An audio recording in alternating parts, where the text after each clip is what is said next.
Hello student, हम लोग class 10th के अंतर्गत भूगोल का तीसरा अध्याय जल संसाधन देख रहे थे। जैसा कि हमने कहा कि इस लेसन के साथ यानी कि जो ही लेसन समाप्त होगा, यदि उस लेसन के अंतर्गत मानचित्र का कार्य होगा, उस कार्य को हम लोग साथ करते चलेंगे ताकि हमको अभ्यास में रहेगा। तथा जब लास्ट हो जाएगा यानी कि संपूर्ण रूप से हम लोग ज्योग्राफी पढ़ लेंगे तो उसको अलग अलग करके भी एक बार पढ़ लिया जाएगा। तो चूंकि जल संसाधन के अंतर्गत दूसरे भाग के अंतर्गत हम लोग इस लेसन के अंतर्गत जो डिस्कशन करने वाली जो चीज़ें थी उस पर हम डिस्कशन कर लिए हैं तथा नोट्स भी दे चुके हैं। अगर हम ये क्या होगा, ये भाग 3 होगा और मानचित्र कार्य होगा, यहाँ पर नहीं, मानचित्र कार्य। हमने कहा था कि देखिए मानचित्र कार्य उतना ही बेहतर तरीके से कर सकते हैं जितने बेहतर तरीके से आपको फैक्ट याद रहता है। यदि आपको फैक्ट याद नहीं है तो मानचित्र कार्य आप उतना बेहतर तरीके से नहीं कर सकते हैं। तो पहले सर्वप्रथम आपको फैक्ट याद करना आवश्यक है। अगर फैक्ट याद नहीं करते हैं तो आपका ये मानचित्र इनकम्प्लीट रह जाएगा, कंप्लीट नहीं होगा, समझ में ही नहीं आएगा। हमने 8 जो बांध, इसके अंतर्गत जो 8 बांध की बात होता है, सलाला बांध की बात होता है। सलाला बांध नंबर 1। नंबर 2 की बात करें, भाखड़ा नांगल बांध, भाखड़ा नांगल बांध। अगर नंबर 3 की बात करें तो टिहरी बांध, टिहरी बांध।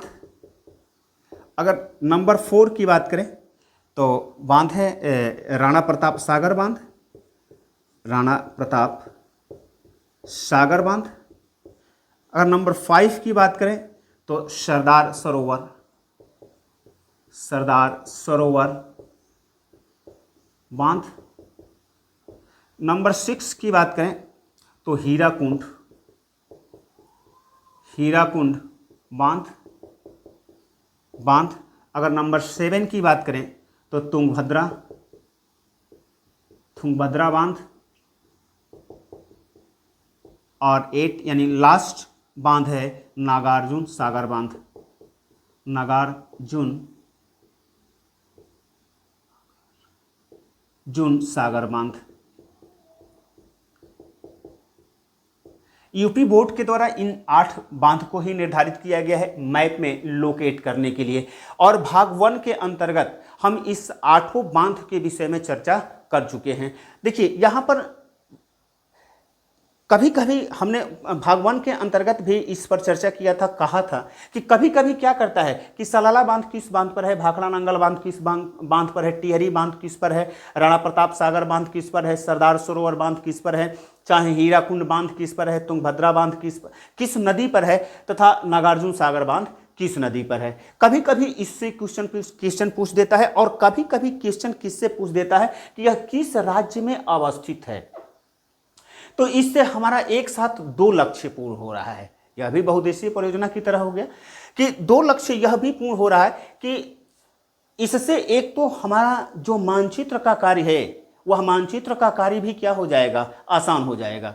और दूसरा कार्य क्या होगा कि अगर इस पर बहुविकल्पी का प्रश्न पूछता है, मैक्सिमम टाइम हीराकुंड बांध के विषय में पूछा जाता है कि हीराकुंड बांध किस राज्य में अवस्थित है, ओडिशा राज्य में अवस्थित है। कभी कभी क्या करता है, सरदार सरोवर बांध के विषय में पूछा जाता है कि सरदार सरोवर बांध किस नदी पर बना हुआ है, तो किस नदी पर बना हुआ है, नर्मदा नदी पर बना हुआ है। तो एक साथ दोनों उद्देश्य तभी पूर्ण हो सकते हैं जब इसको एकदम धारावाहिक याद कर लेते हैं। और हमने बताया था कि सलाला बांध, देखिए हमें यहाँ पर जम्मू कश्मीर को विभाजित करके केंद्र शासित प्रदेश में बंटवारा किया गया है, हम जानते हैं। तो ये पॉलिटिकल के लिए है, इससे यहाँ पर हमको मतलब नहीं है। यहाँ पर हमको किस चीज़ से मतलब है, हमको इस मानचित्र को कार्य को समझना है।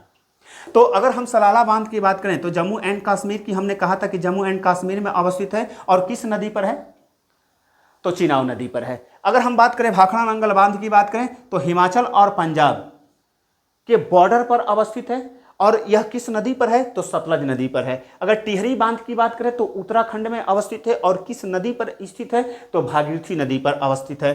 राणा प्रताप सागर बांध की बात करें तो यह राजस्थान राज्य में बना हुआ है तथा किस नदी पर, तो चंबल नदी पर। सरदार सरोवर बांध की बात करें तो गुजरात राज्य नर्मदा नदी पर। हीराकुंड बांध की बात करें तो ओडिशा राज्य में और किस नदी में, महानदी पर। तुंगभद्रा बांध की बात करें तो तुंगभद्रा बांध पर बहुविकल्पी नहीं पूछता है। क्यों नहीं पूछता है? क्योंकि यहां पर नदी क्या है, खुल गया है, तुंगभद्रा नदी पर ही है, कर्नाटका में है। नागार्जुन सागर की बात करें तो आंध्र प्रदेश और तेलंगाना के बॉर्डर पर कृष्णा नदी पर बना हुआ है। तो हम कहें ना कि यहां पर हम लोग को यह देखना है कि समझना है कि यह भारत के मैप में कहां मिलेगा, और यह तभी कर सकते हैं जब जिस तरह से हम बोल रहे हैं उस तरह से आप याद कर लेते हैं, अन्यथा यह नहीं हो पाएगा। हम भारत का मैप बनाते हैं, इस मैप पर समझने का प्रयास कीजिएगा।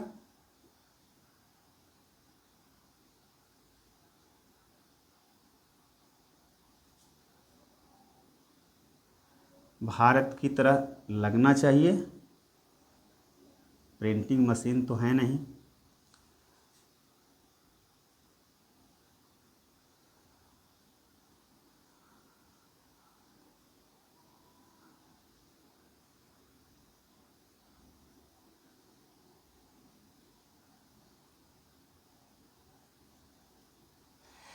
भारत की तरह लग रहा है, कोई दिक्कत नहीं है। अगर हम सलाला बांध की बात करें तो यहाँ पर केवल और केवल फैक्ट पहले याद कीजिए, और फैक्ट याद करने के बाद लोकेट करना आसान हो जाएगा। आपके क्या है, जम्मू कश्मीर राज्य यहीं पर है, ये सब क्या है, जम्मू कश्मीर राज्य के अंतर्गत है। तो हमको लोकेट करना होगा, तो हमने कहा ना कि जब भी मैप को लोकेट करेंगे तो उसके फैक्ट याद रहेगा तो आपको लोकेट करना आसान रहेगा। तो अब यहाँ पर आसान क्या हो गया है, ये क्या है, क्षेत्र है जम्मू कश्मीर। अब आपको ये जम्मू कश्मीर राज्य के किधर है, तो सलाला बांध यहाँ पर है, और इसको लिख सकते हैं सलाला बांध, सलाला बांध। नंबर 1 हो गया। अगर हम नंबर 2 की बात करें, भाखड़ा नांगल बांध, हमने अभी बताया कि सतलुज नदी पर, सतलुज नदी यहीं से निकलती है, मानसरोवर कैलाश पर्वत से निकलती है, यानी कि मानसरोवर झील के से ही निकलती है, और इस तरह से वह हिमाचल प्रदेश में प्रवाहित होते हुए वह कहाँ निकल जाती है, पंजाब राज्य में, और ये क्या हो जाती है, सिंधु नदी की एक सहायक नदी बन जाती है। हालांकि अभी नदी नहीं, आप केवल पहले बांध समझिए, क्योंकि कभी कभी क्या करता है, कभी कभी इस बात को ध्यान रखिएगा और इस बात से सतर्क रहिएगा। 9th क्लास में जो हम लोगों ने नदी को पढ़ा उस चीज को याद रखिएगा। कारण यह है कि कभी कभी क्या करता है कि नदी सहित बांध पूछ देता है, दिक्कत में फंस जाएंगे। तो नदी सहित बांध पूछेगा, हम उसको भी हम नदी सहित भी बताएंगे, लेकिन पहले बांध को लोकेट करना सीखिए। अगर बांध को लोकेट कर लेते हैं तो आप नदी को भी क्या कर लेंगे, लोकेट कर लेंगे। तो इसीलिए पहले बांध को कीजिए। तो या हमने कहा था कि भाखड़ा नांगल बांध हिमाचल प्रदेश, यानी ये हिमाचल प्रदेश का क्षेत्र है। मैं आज भी यही कहूँगा कि मानचित्र यदि समझना है तो राज्य की जानकारी आपको होनी चाहिए। अगर राज्य की जानकारी नहीं है तो फिर कोई आइडिया तो होना चाहिए, कहीं से तो आपका शुरुआत कर होना चाहिए, तभी आप इसको लोकेट कर सकते हैं, अन्यथा लोकेट नहीं कर सकते हैं, सीधी बात है। तो ये अगर हिमाचल का क्षेत्र है और ये पंजाब का क्षेत्र है, आपका काम आसान हो गया। क्यों आसान हो गया? क्योंकि आपका जो भाखड़ा नांगल बांध है यही, ये चूंकि भारत का मैप हमने हाथ से बनाया है, समझाने के दृष्टिकोण से बनाए हैं, हम नोट्स के साथ में एक भारत के मैप पर इसको बना करके भी सेंड कर दिए हैं, उससे भी आप लोग तैयार करने का प्रयास कीजिएगा। और इसके बाद यानी कि जब संपूर्ण लेसन समाप्त हो जाएगा तो प्री बोर्ड से पहले हम इसको क्या करेंगे, नदी सहित बांध को अध्ययन कर लेंगे। तो यहां पर ये क्या हो जाएगा, कौन सा हो जाएगा, भाखड़ा नांगल बांध, भाखड़ा नांगल बांध किस नदी पर, तो सतलुज नदी पर, सतलज नदी पर। ये किस नदी पर है, तो चिनाव पर, चिनाव पर। याद रखिएगा, नदी भी याद रखिए, नदी याद रखेंगे तो लोकेट करना आसान हो जाएगा। दूसरा, अब अगर हम बात करें एक और जो टिहरी बांध की बात करें तो उत्तराखंड में और क्या है, भागीरथी नदी। तो हम जानते हैं कि गंगा नदी जो होती है तो भागीरथी तथा अलकनंदा की सम्मिलित धारा को हम लोग गंगा के नाम से जानते हैं। यह दोनों धाराएं यानी कि भागीरथी और अलकनंदा की दोनों धाराएं देवप्रयाग में आकर के संयुक्त होती हैं, यानी एक साथ मिल जाती हैं और गंगा के नाम से प्रवाहित होती हैं। जो टिहरी बांध बना हुआ है वह भागीरथी नदी पर बना हुआ है। तो उत्तराखंड में, और उत्तराखंड का क्षेत्र ये है, तो इसका मतलब है कि टिहरी बांध क्या है, टिहरी बांध यहाँ पर है। और इस तरह से देखिए, हम 9th क्लास को भी पढ़ा रहे थे, तो 9th क्लास में भी आप लोगों को पढ़ाए तो हम अवश्य ये बताए थे कि दो चीजें ध्यान रखिएगा कि मैप के अंदर मत लिखिए, मैप को एकदम स्वच्छ रखिए। जो भी खींच करके लिखना है बाहर लिखिए तथा सीधा लिखिए। ये नहीं कि इसको ऐसे खींच करके ऐसे लिख दिए, इसको ऐसे खींच करके ऐसे लिख दिए, तो फिर नंबर भी ऐसे का तैसे कर देगा। तो यहां पर इस बात को ध्यान रखिएगा, अगर इधर जगह नहीं है तो आप इधर खींच लीजिए। ये कौन सी बांध है, टिहरी बांध, टिहरी बांध। टिहरी बांध किस नदी पर, भागीरथी नदी पर। हालांकि यहां पर लिखना आवश्यक नहीं है कि आप यह भी लिखें, नदी का नाम लिखें, लेकिन देखिए हम बार बार कहते हैं कि अपने आप को थोड़ा सा दूसरे से विशेष दिखाना है। हमको विशेष आकर्षण पाने के लिए, विशेष नंबर को पाने के लिए हमको अपने आप को विशेष स्थापित करना ही होगा। और जब विशेष स्थापित करते हैं तभी आपको क्या हो जाएगा, एग्जामिनर का जो ध्यान है आपकी ओर आकर्षित होगा। और आकर्षित तब करना है तो कुछ न कुछ विशेष अपनाना होगा। तो विशेष अपनाने में क्या करेंगे, तो इस तरह से ये इंडिकेशन भी कर देंगे कि टिहरी बांध भागीरथी नदी पर। अगर हम बात करें एक ये जो बांध है जो राजस्थान में है, राणा प्रताप सागर बांध, हम इसीलिए एक सीरियल से डाले हैं। ये नाम जो लिखे हैं एक सीरियल से लिखे हैं। और देखिए एक सीरियल से हम नीचे की तरफ उतर रहे हैं, यानी कि उत्तर से हम किधर बढ़ रहे हैं, धीरे धीरे दक्षिण की ओर बढ़ रहे हैं। और उसी सीरियल में हम लिखे हैं ताकि आप लोगों को भी सुविधा रहे, आप लोगों को कोई असुविधा ना हो। सलाला बांध की बात करें, भाखड़ा नांगल की बांध की बात करें, चाहे टिहरी बांध की बात करें, देखिए हम उत्तर से दक्षिण की ओर उतर रहे हैं। और इसी तरह से धीरे धीरे आप समझने का प्रयास कीजिए। मानचित्र का काम बहुत सिंपल काम है, बहुत सिंपल काम है, इंजॉय करेंगे तब। लेकिन आप लोग सोचेंगे कि एक ही दिन सब कुछ हम जान लें, नो डाउट आप नहीं जान पाएंगे। तो इस बात को ध्यान रखिएगा। ये राणा प्रताप सागर बांध की बात करें तो ये कहाँ, किस नदी पर है, तो चंबल नदी पर है। और किस राज्य में, तो राजस्थान में, राणा प्रताप सागर बांध। केवल आपको नाम याद हो जाएगा और नदी का नाम याद हो जाएगा तो नो डाउट हम लोग संपूर्ण रूप से इसको लोकेट कर लेंगे, लोकेट कर लेंगे। ये कौन सा है, राणा प्रताप सागर बांध किस नदी पर है, अभी हमने कहा चंबल नदी पर, चंबल नदी पर, चंबल नदी पर, राजस्थान राज्य में। अगर हम नेक्स्ट की बात करें, सरदार सरोवर बांध की बात करें, देखिए हम उत्तर से दक्षिण की तरफ उतर रहे हैं, एकदम एक क्रम से उतर रहे हैं, आपको कोई दिक्कत नहीं होगा। अगर हम सरदार सरोवर बांध की बात करें तो नर्मदा नदी, हम लोग 9th क्लास में नर्मदा नदी को हम लोग पढ़े हैं। और इसीलिए नर्मदा नदी कहाँ पर नर्मदा नदी, तो हम बोले हैं ना कि जब प्री बोर्ड से पहले नदी के साथ एक बार बांध पढ़ा देंगे। लेकिन आज हम क्या कर रहे हैं, केवल बांध को रिपीट करा रहे हैं कि बांध को कैसे आप लोकेट करेंगे। तो आप गुजरात में चलिए, फिर से आपको राज्य वाली समस्या है तो आप गुजरात राज्य में चलिए। और गुजरात राज्य में जो नर्मदा नदी है, जो हम लोग पढ़े थे कि नर्मदा नदी ऐसे प्रवाहित होती है, तो यहां पर क्या मिलेगा, सरदार सरोवर बांध, सरदार सरोवर बांध, बांध किस नदी पर, नर्मदा नदी पर, नर्मदा नदी पर। उसके बाद हम उसके नीचे आते हैं, तुंगभद्रा, कृष्णा नदी की एक सहायक नदी है तुंगभद्रा। कृष्णा नदी पर हम लोग देखेंगे कि कृष्णा नदी पर कौन सा बांध बना हुआ है, तो कृष्णा नदी पर एक बांध बना हुआ है जिसको हम लोग नागार्जुन सागर बांध के नाम से जानते हैं। तेलंगाना और आंध्र प्रदेश के बॉर्डर पर बना हुआ है नागार्जुन सागर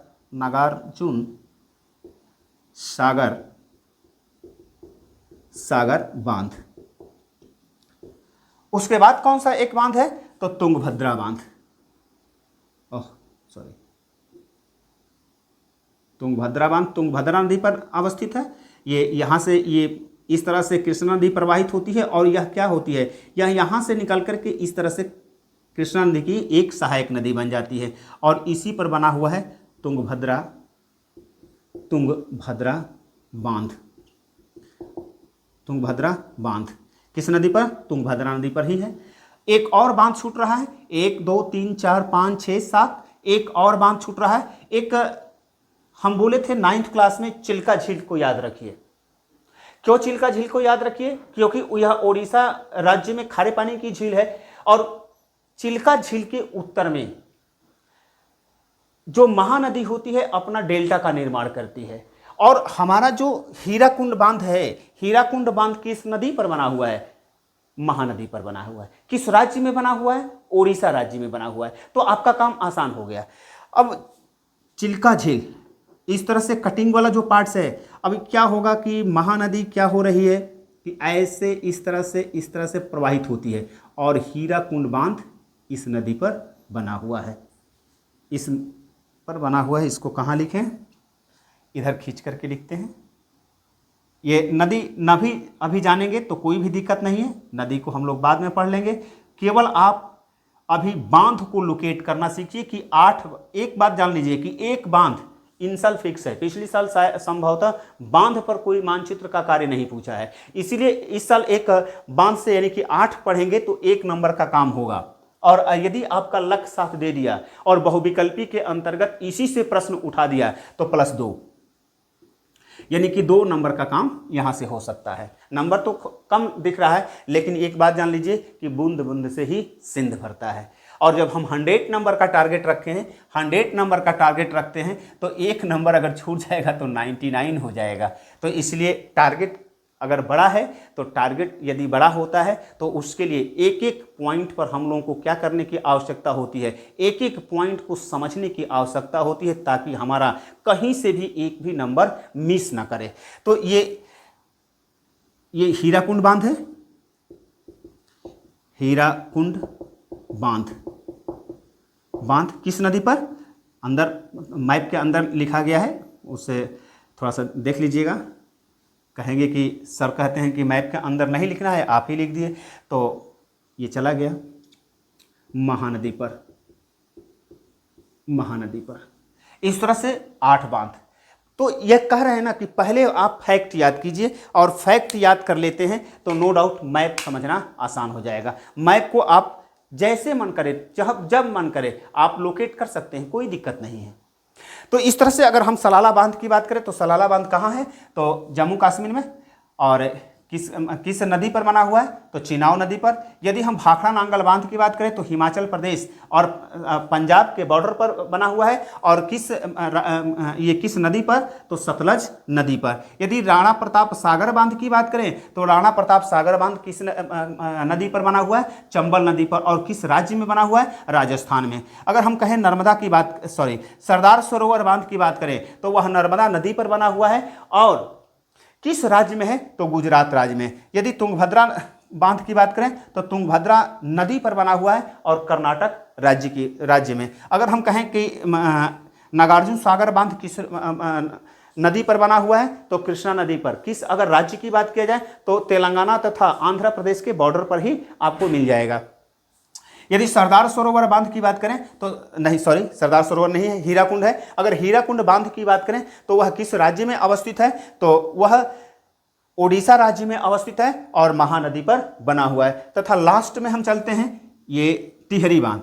टिहरी बांध किस राज्य में है, तो उत्तराखंड में अवस्थित है। और किस नदी पर बना हुआ है, तो भागीरथी नदी पर। देखिए मिस्टेक मत कीजिएगा, गंगा नदी पर नहीं है, भागीरथी नदी पर है। लेकिन अगर ऑप्शन में भागीरथी नहीं दिया है, गंगा दिया है, तब आप गंगा पर मार सकते हैं। लेकिन भागीरथी और गंगा दोनों ऑप्शन दिया है बहुविकल्पी के अंतर्गत, तो आप गंगा को मत टच कीजिए, भागीरथी को ही टच कीजिए। क्योंकि प्रश्न का अपना स्टैंडर्ड होता है, और प्रश्न का जब तक से बेटर स्टैंडर्ड नहीं होता है तो वह बोर्ड के द्वारा बेटर स्टैंडर्ड में पूछा जाता है। ये लोकल पेपर के अंतर्गत स्टैंडर्ड नहीं होता है। तो यह टिहरी बांध किस राज्य में अवस्थित है? उत्तराखंड में और भागीरथी नदी में। इस बात को ध्यान रखिएगा, इसको समझने का प्रयास कीजिएगा, इसको सीखने का प्रयास कीजिएगा और पूरे फैक्ट को याद रखिएगा, तभी आपका काम आसान हो सकता है, अन्यथा आसान नहीं हो सकता है। तो इस तरह से यह लेसन समाप्त होता है। हम अगले दिन मिलते हैं, अगले लेसन के साथ मिलते हैं। Thank you.